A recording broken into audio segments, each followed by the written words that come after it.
आज के हमार गीत दहेज गीत बा और बहुत दर्द भरा गीत बा। एक बहन अपने ससुराल में बहुत तड़प रही है, अपने भाई से का अर्ज लगा रही है, उसी के भाव में गीत है। तो चलिए सुनिए।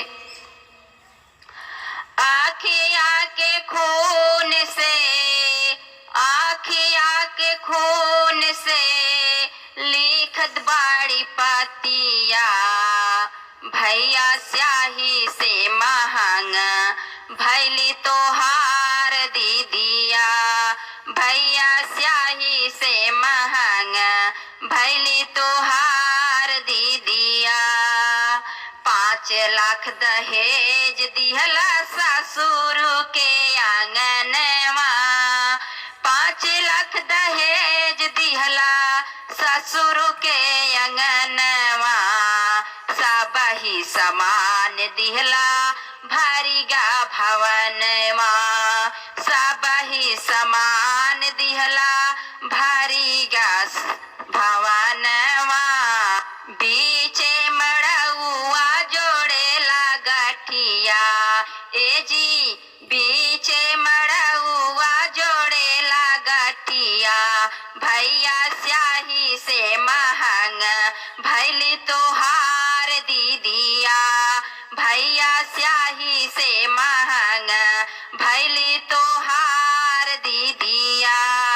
नई नई साड़ी लेके गईली ससुरवा, नई नई साड़ी लेके गईली ससुरवा, सासुरानी छीन लेली, सासुरानी छीन लेली देहली लुगरिया, सासुरानी छीन लेली देहली लुगरिया।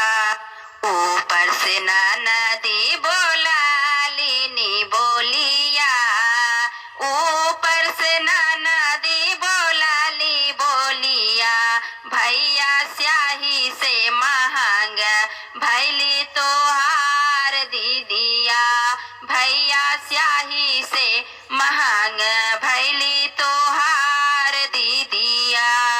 नई हर के चुनरी का फाना बानी गईले, नई हर के चुनरी का फाना बानी गईले, माई और भाऊ जी सपना होई गईली, माई और भाऊ जी सपना होई गईली।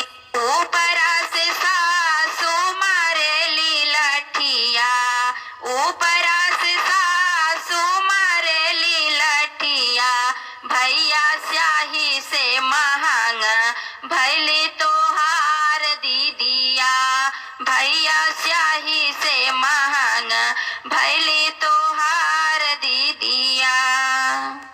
4 दिन से भूखले बिना भैले दूर गतिया, 4 दिन से भूखले बाटे भैल दूर गतिया, हमरा से रोसल बाटे, हमरा से रोसल बाटे हमर की समतिया, हमरा से रोसल बाटे हमर की समतिया। आई संदहे जावा में जालेली बहिनिया, आई संदहे जावा में जालेली बहिनिया, भैया स्याही से महंग भैली तोहर दीदिया, भैया स्याही से महंग भैली तोहार दीदिया। अखिया के खून से लिखली पतिया, अखिया के खून से लिखली पतिया, भैया स्याही से महंग भैली तोहार दीदिया, भैया